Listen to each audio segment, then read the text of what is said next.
Rachel, and this is Joanna. We are the class of 2017, and Ms. Hall's last class that she had for APUSH. During the year, there was a lot of material to cover, and she was a very good teacher. She just gives us the material that we need, and it's on us to do it. So taking this class, there's going to be a lot of time to do it, there's going to be a lot of work, and there's going to be a lot of frustration. But at the end of the day, once you pass the test, it's going to be so worth it, because then it takes out one credit that you won't have to take for college, and you also get to enjoy it with your friends.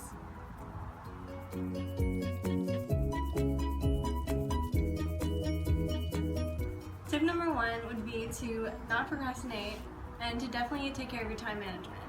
I have a full-time job, and with this Hall's class, it would definitely be hard to do something like that. But as long as you take your time and do your work in a way that you will understand it and also save you time, you'll do well in the class. So with procrastinating, dates may seem like they're really far away. For example, when you get winter projects or spring break projects, and it seems like you have all this time to do them, and then all of a sudden it's Sunday before school starts and you have not started your paperwork or whatever it was that you had to do. And so that's really important that you don't procrastinate, and if you really just space out your work throughout that break, even though you probably don't want to, it'll get done, and then you'll feel less stress instead of having to cram everything together.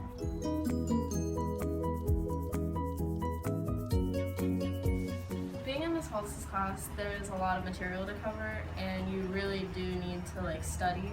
Make sure you go through the book thoroughly, and that you make sure you know what the whole material, because at the end of the day, it's on you for your grade. Ms. Hall does not play games with grades, and she has a point system, so you just have to make sure everything gets done and that you actually know what you're doing, because when it comes down to the test, you don't have that many options, and it's like 75% of your overall grade for her class with all the tests that we do. And it can be very stressful sometimes, but you just need to make sure you're paying attention and that you're understanding the material, and don't be afraid to ask questions, because Ms. Hall will answer them as long as you're paying attention and she has a reason to give you the answer.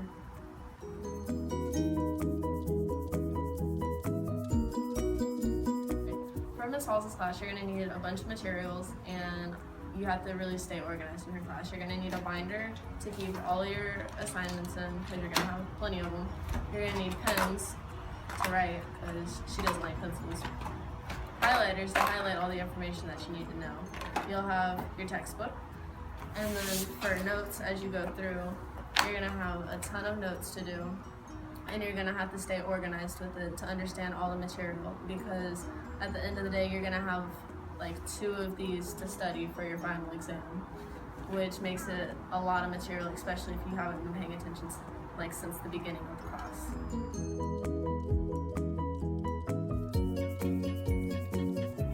So with APUSH, you're going to need to read your textbook, even though it's super long and super giant and probably really boring. But if you read it, you'll definitely understand the content. And throughout this school year, I've gone through 2 notebooks of notes, and it is a lot of writing, but at the end you'll have good material to study.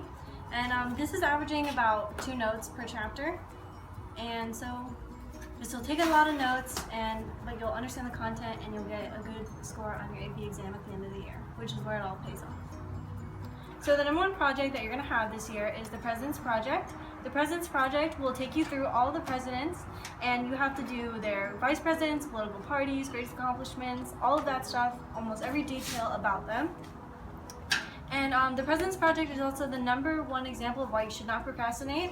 I know some people, including me, might have procrastinated this very much and ended up having to do them a couple days before or even the night before sometimes, and that is very exhausting, and it takes a lot out of you, and it's not fun. And if you do it and pace yourself, it'll be good, and then you'll get it all done and you'll be stress-free.